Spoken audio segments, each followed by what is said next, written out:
Yeah, we got our security holding us down in front. I think it's the other way around. Whoa, whoa, boys, you're getting too far away. Get close. Stick close. Anyway, first of all, I'd like to thank you for being on this conference, and also to the Word of First Nation, the Gaspon Nation, whose land we're honored to be on today, and to the other presenters, for all the people that are here today to share our common interest, which is the Saskatchewan. Thank you all for attending, and for the people in this area. Thank you. A brief introduction. Again, my name is Alex. I'm from Victoria. And I've been interested in the subject of Sasquatch since I was 6 years old when I first saw the Patterson Gimmel footage on TV. And I remember watching that with my aunt, who was about 10 years old, because she was 16, and I'm watching this and I'm like, I said, what is this? And she goes, well, it's this monster that lives out in the woods. I'm like, well, where? She goes, oh, here on the island. I remember even at that early age, I thought to myself, why are more people concerned about this? Maybe it's just a monster out in the woods. Anyway, that was my introduction to it. And I had a mom who was very proactive in my interest, and within a short period of time, I was writing letters to John Green as a kid, and had all the books that were available. People forget the 1970s, and only 4 or 5 books out there. There's so much more information out there nowadays for people, of course, with the internet as well. There's a lot of stuff for people to find out this kind of research. By the early 1990s, I was doing a lot of field research on my own, and I started meeting other people at different conferences. There was like conferences in Vancouver in the 90s, and I had a chance to meet people like John Green, Robert Grant, Jeffrey Melvin, John Binnenoff, Chris Murphy, Warren Coleman, Rennie DeHinden, and it was through talking to them and getting to know them as friends that really piqued my interest in doing more research. And as Blaine said earlier on, you want to do research in an area where it's close by, right? You don't want to be traveling a lot. So maybe gas is expensive, and also finding time to get away from work and stuff like that. We all have regular day jobs. Anyway, my subject today is on 2 subjects, basically.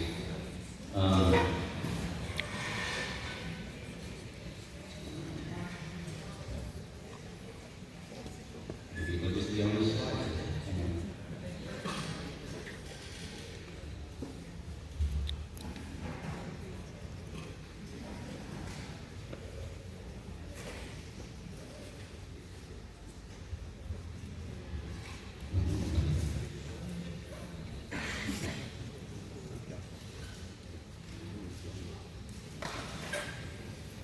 Sorry, we're having some technical issues up here earlier on.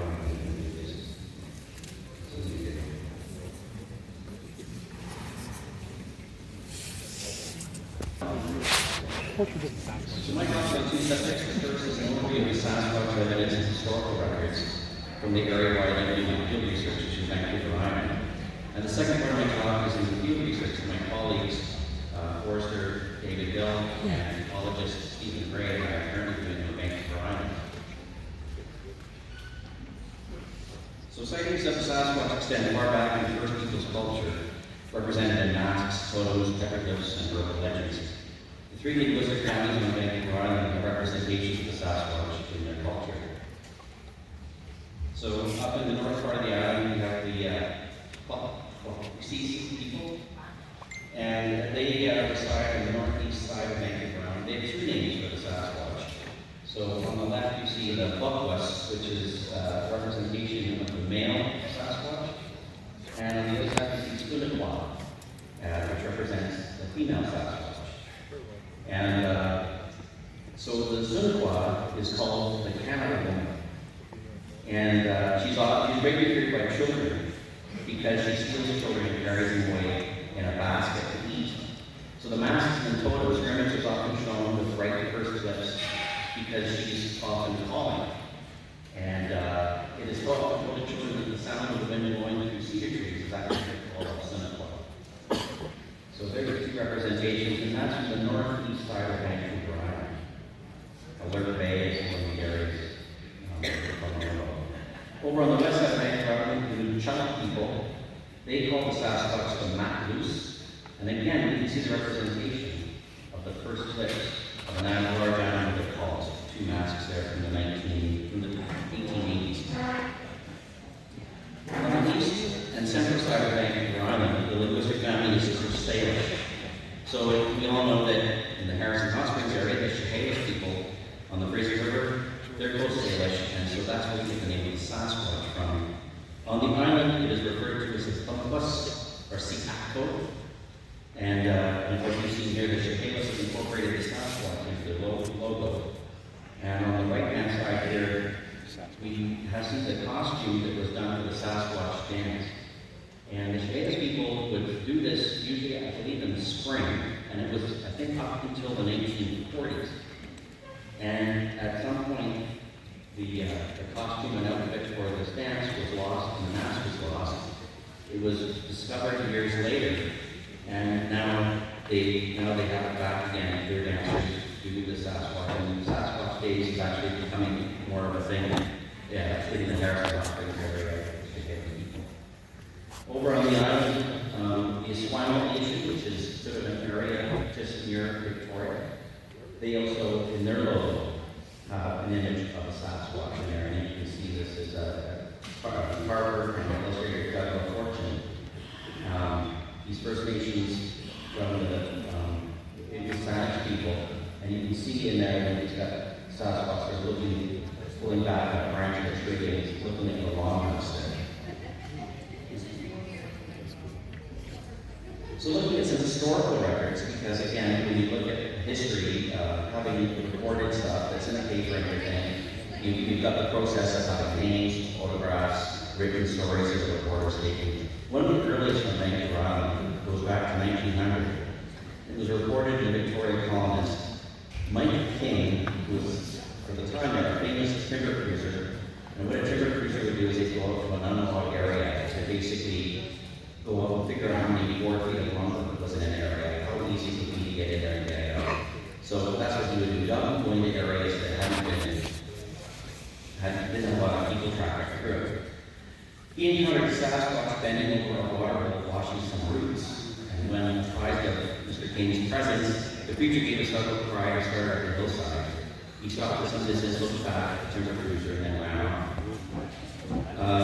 Mike King's sighting, he described the Sasquatch as being covered with reddish-brown hair, arms that were very long, and they were used freely in climbing and running.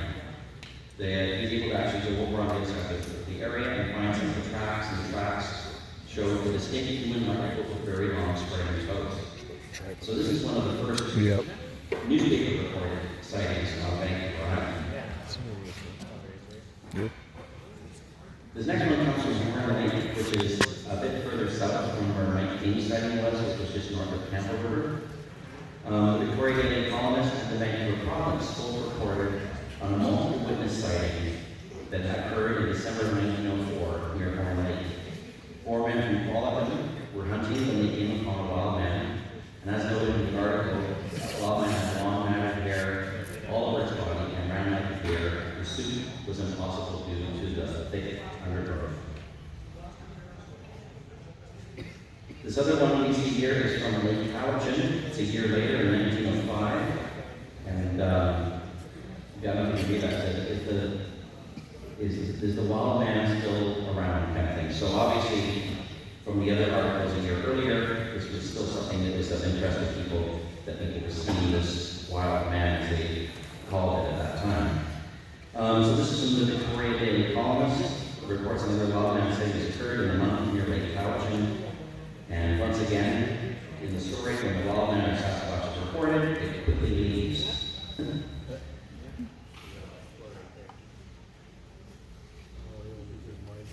Published historical reports of these warrant an explanation for these reasons. First, their existence as a historical fact, and second, their importance as part of the discovery process. So to quote Dr. John Bidenoff, the Sasquatch problem has become one of putting the history of the Sasquatch observation on record and affirming the facts at hand. This problem has arisen because many scientists are unaware that Sasquatches have been constantly described, often in considerable detail over the course of 150 years, and that these sightings are corroborated by tracks, and such tracks have been repeatedly documented as casts since 1941, and more recently been archived as evidences of scrutiny. So on my table at the back there, I've got a couple of tracks that I've got from John Bidenoff of different sightings that happened on Lake So there's physical evidence and a written historical record. And in the stages of discovery of any animal, there's always these different steps. So you go from people not believing, thinking it's nothing real, to eventually becoming acceptance. So we have to figure out where we're on that line. And again, as we know, talking to colleagues that maybe think are interested in Sasquatch is a waste of time or why kind of thing. We know there's lots of people out there that believe a bit more convincing, right? This is a sighting from 1953. It's from John Green's files. I was very lucky to get access to a lot of his card catalog. Of course, back in those days, there's no computers. A lot of this stuff was handwritten from card catalogs. From this sighting, this happened just sort of north of Campbell River. It was 1953. Jack Twist was walking along the logging road at dusk when he spotted a dark figure ahead of the road. It walked into the trees. The estimated height was about 8 feet.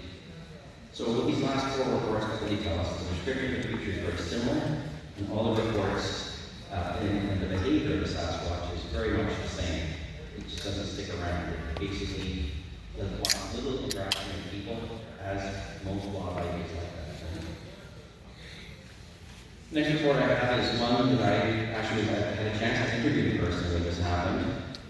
It's from 1959. It occurred at Great Central Lake, which is just north of Port Alberni, Maine. 2 men in their early 20s had canoed the length of the lake to hike up to the base of Della Falls. They hoped to do it for 2 days, but they misjudged the distance and time. So heading back, they ended up canoeing in the dark until they came upon a floathouse at the end of a long dock. They were really exhausted from their day of hiking and canoeing, so they tried the door on the one-room cabin, and it was locked, so they broke the window to get in and have a night's sleep that was dry and a bit warmer than outside. So one took the single bed, the other fellow was on the floor. Sometime in the night, the fellow on the floor was woken up by the dock moving up against the floathouse. Something was coming down the dock towards the floathouse. And soon one of the windows that faced the dock in the little house was covered up by something looking in. So the guy in the floor yelled to his friend on the bunk, there was something out there. Immediately, the person that was outside ran down the dock onto the shore.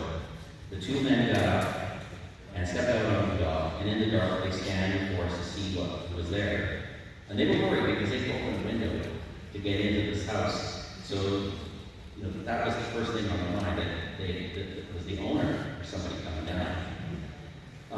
In the dark, they could make out 3 very bipedal figures on the beach who moved up into the forest. And for the rest of the night, they heard screams and calls from the forest. And not getting much sleep for the rest of the night, they left for the next morning. Yeah, we chilling at the frickin' Bannock shop in Marion. Looks delicious. Chilling with the boys. Friendly frickin' people here. Gotta try it out. Kekuli Cafe. Come check it out in Marion, right on the main strip, across from the 7-Eleven. Because industry is really, I think, just scared of this.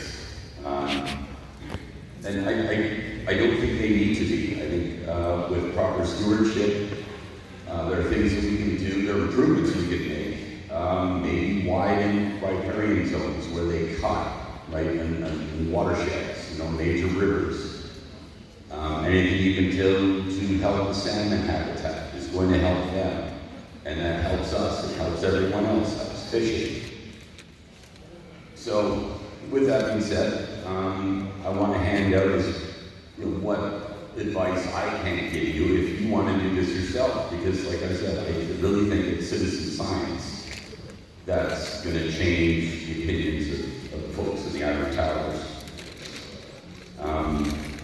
So, starting off, what I got started with was biologists, when they worked and do an inventory of a section of a plot of land, and they want to determine how many bears are in the area, how many elk, so on and so forth, they'll choose a route, they'll find game for it, and they'll work the same route religiously every time.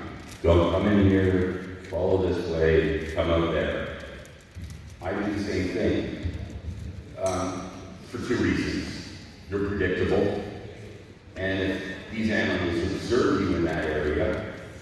they see you take the same route every time, over time they'll gain confidence and maybe creep a little bit closer to you. And give you that opportunity. Maybe see one, maybe find some prints that are close to the trail that you're working, but mostly just give them confidence in that you're not there to cause any trouble. And in doing that, what I learned with my friend Darcy is that in the beginning, if they're there observing you, you're not going to hear a thing from them. They're going to observe you, keep a safe distance, and leave it at that. But if you return time and time and time again, pretty soon the monkey's going to go, what the hell are they up to? And what we noticed in the early days is we would make our route, we'd start here, work our way up this way, we'd stop, we'd do things like wood lines. Hit the tree a couple times, you wait half an hour, do it again, wait another half an hour, do it again. No response, you don't hear anything creeping up on you, you move to another location. You go stay another kilometer down the trail. Do the same story.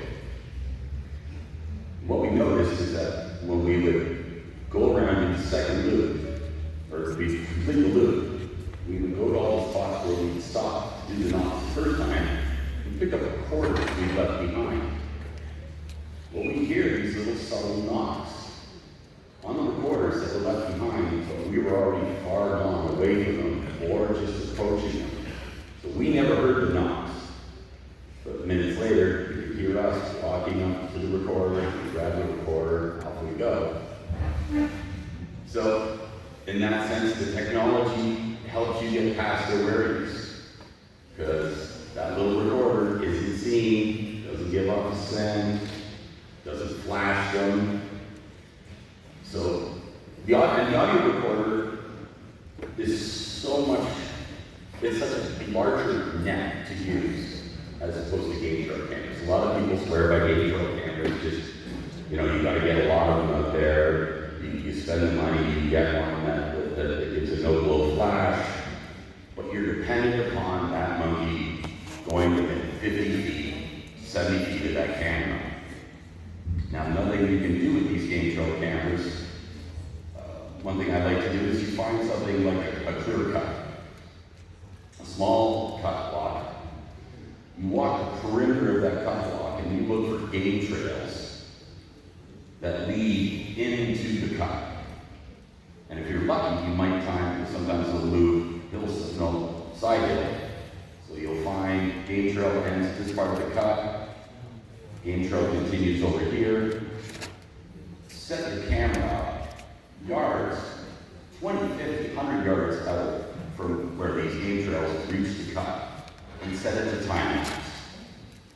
So you're not dependent on triggering that camera. Having that satellite walk by the camera, so it's shooting that block all the time. It's a lot of data to go through, but at the end of the day, you haven't spooked it, you've got an idea now. If you've seen one come through, now you can follow up, you can go up there, you can have a look. This guy is suit, you might find blueprints. Oh, look at that, I see toes. So these are all little things that you can use to help further this cause, to bring this discovery to reality. And then, of course, tracking is an excellent skill to have. And for that, I would recommend, there's a gentleman, a friend of mine, Charles Lamica. Any of you listen to any podcasts in regards to Sasquatch may have heard his name brought about. He spent 20 years in Alaska as a state trooper. Then he graduated he was a SAR-tech. And then from there, he went on to be the trainer for all the new recruits that joined the Alaska State Troopers. They had to go through his wilderness survival and man tracking. So this gentleman, he knows his prints, he knows tracking, he knows the technical things to look for, transfer, that sort of thing. This is an excellent small book, field book to have to help you in that cause. Another critical book, this one was recommended to me by Dr. John Findermantle. Now what's interesting about this book, so it's plants of coastal British Columbia, and it includes Washington, Oregon, and Alaska. And within the notes, they will tell you if it's edible, if the native tribes in the area had a use for it, and what that use was. Things like devil's club. Those of you who live on the coast or other wet areas of the province know how nasty devil's club is. But devil's club root has antibacterial, antifungal properties, and it was actually a sighting in, I believe it was, Thomas might know this, 1980 on Harrison West. A gentleman was driving Harrison West Service Road, and he saw something bent over in a ditch, washing something. He came up the road, the thing jumped up, took off. He gets up, and he looks at the side of the road, and there are all these little sections of devil's club root. He's taking it and washing them off. Maybe something wrong with his gut. Which leads me to something else. If you want to bait the Sasquatch, a lot of people want to try and do it. You've heard stories of people leaving out pancakes, stacks of pancakes, and they come by and take them. Which might work in some environments. But where I principally do my research in coastal British Columbia and Vancouver Island, chances are you're going to get a bear. And the problem with bears is that once they find food, reliable source of food, tasty food in one spot, they'll return again and again to see if they get the same meal. You put a devil's club root, I don't think the bear's going to be that interested. So if you can bring attention to that area and do something innocuous like a devil's club root, you might gain their attention. Maybe their affection if you're lucky. Now, another thing I would recommend, so let's say you're a man, you want to go looking for Sasquatch, you have a girlfriend who's interested in the outdoors, bring her. It's been our experience on expeditions I've led and others have led, women get the closest approaches. Children even better, but again, that's the risk everyone wants to take with their children. But I think even Sasquatch understands that if you're coming to cause problems, you're not going to bring women or children. And there's been so many reports of their curiosity of children. Many reports of people seeing them, or children coming back and telling mom and dad, oh, we were playing over there, and then there was this monkey standing just in the tree line watching us. Because they understand that the children are harmless, they're not going to cause them any grief. So those are all great tools to have in your toolbox if, again, you want to be part of the citizen science and help move this forward. We were talking earlier about wood knots.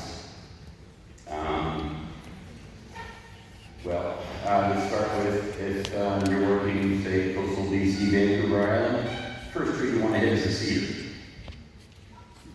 Another thing we want to look for is the condition of the cedar. First of all, we got to make sure it's not a snag, because you want to hit it and then have the widowmaker take you out. The other key thing is that if there's a good distance between the trees around you, so you can get that sound to carry. After that, I would go from the cedar to, say, a big leaf maple or a hemlock. The ways you're kind of trying to hit fir. Big fir is just like hitting a sponge. You're not going to get any sound out of it. Now, another trick you can use, now let's say you're walking a logging road at night, it's a rather nasty ditch, maybe it's filled with devil's club that you don't want to go through. I have this little device here, it's called a jam block. It's used by drummers, they usually Caribbean stuff. But this little piece of hit rate on this, I just barely tap it. You don't have to run around, look for a tree, and if you can wander it around in the woods in the middle of the night, don't worry about stumbling around hitting a tree. And it's a consistent sound, especially it's handy if you're working with other investigators, and they also have a jam block, so you know what you're hearing. You're hearing a jam block. They're hearing a knock. And the hope is they're curious because that's a sound they're not used to. You can hit a tree, and they might think it's another one of them, or one of their friends, or maybe one of their enemies. But this sets you apart.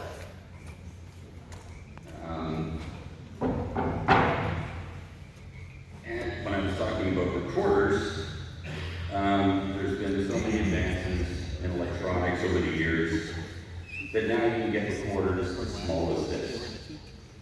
You mount it to a tree, you set a duty time for it, you have it start, say, an hour before last light and an hour after sunrise.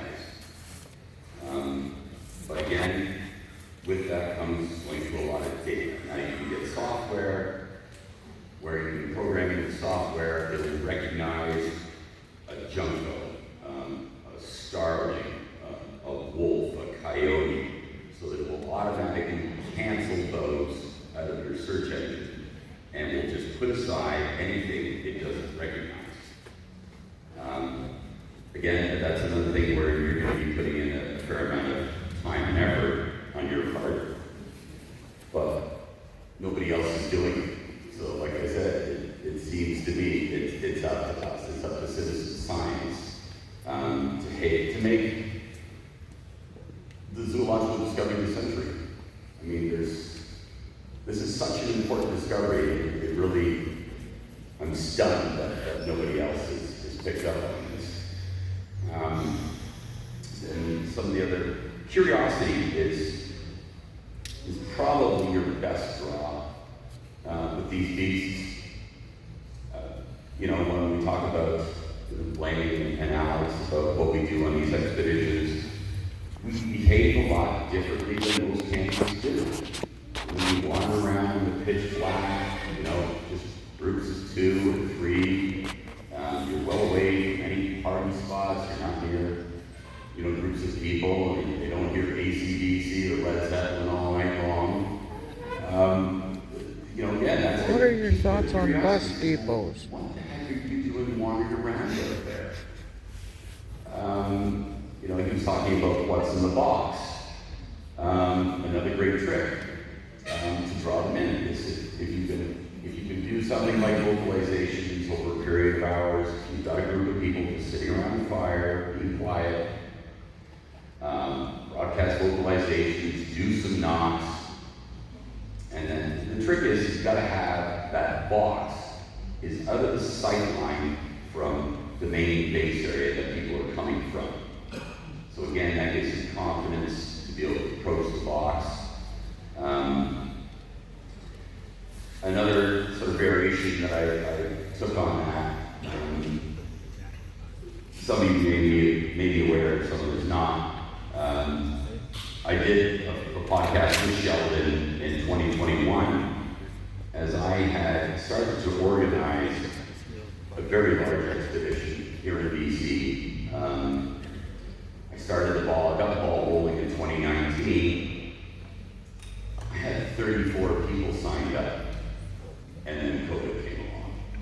So that really dampened the spirit of the expedition. I went from 34 people to 6.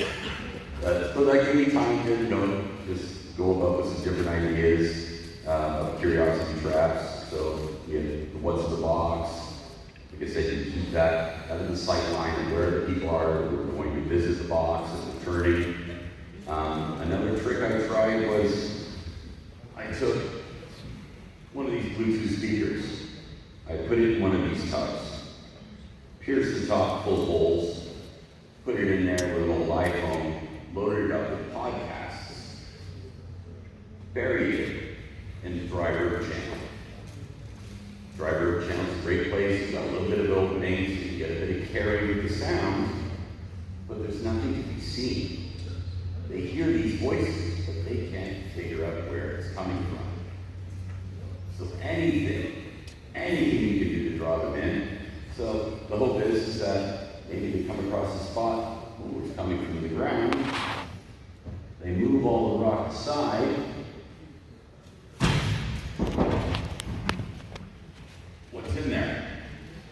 game trail camera.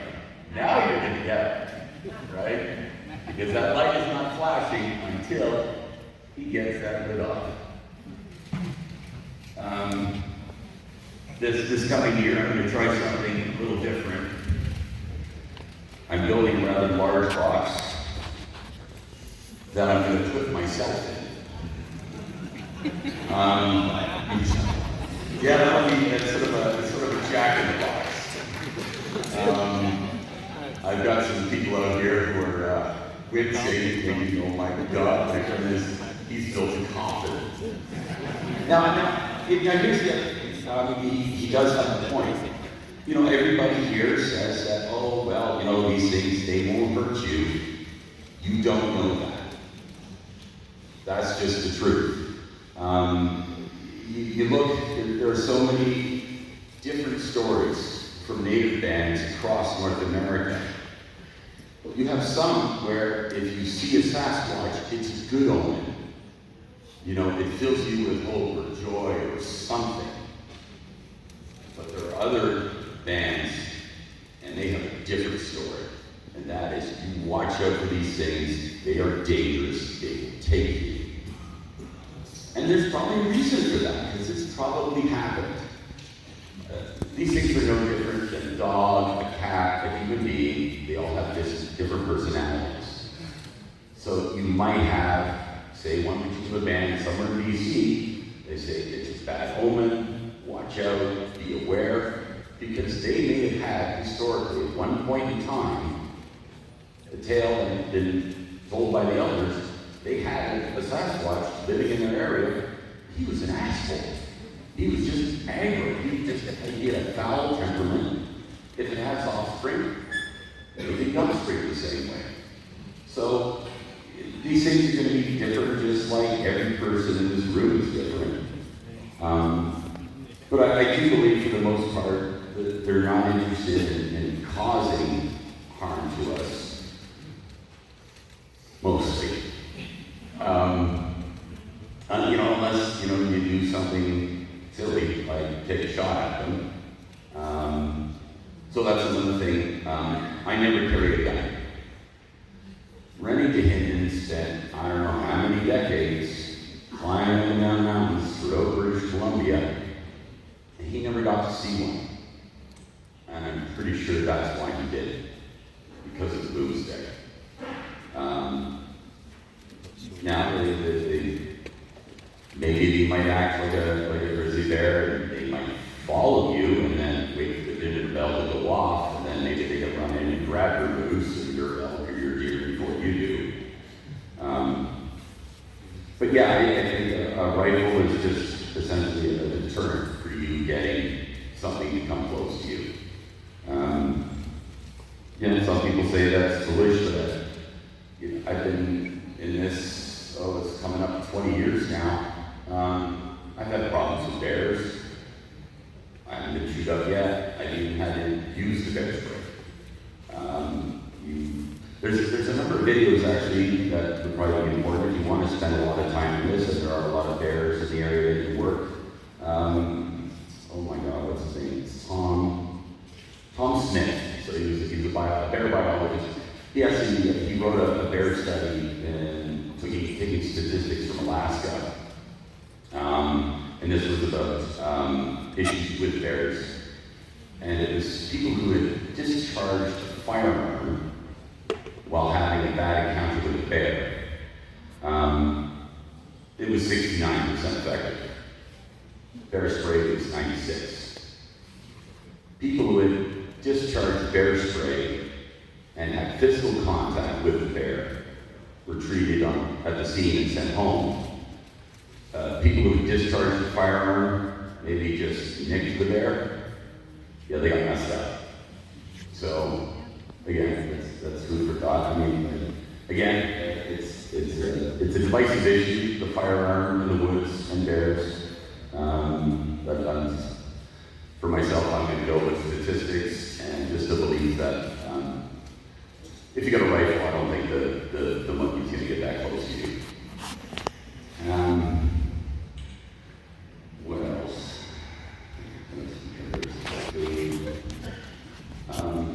Yeah, I put a strong emphasis on audio though, because the audio can reach out a kilometer, 3 kilometers, whereas your GoPro camera it reaches out meters.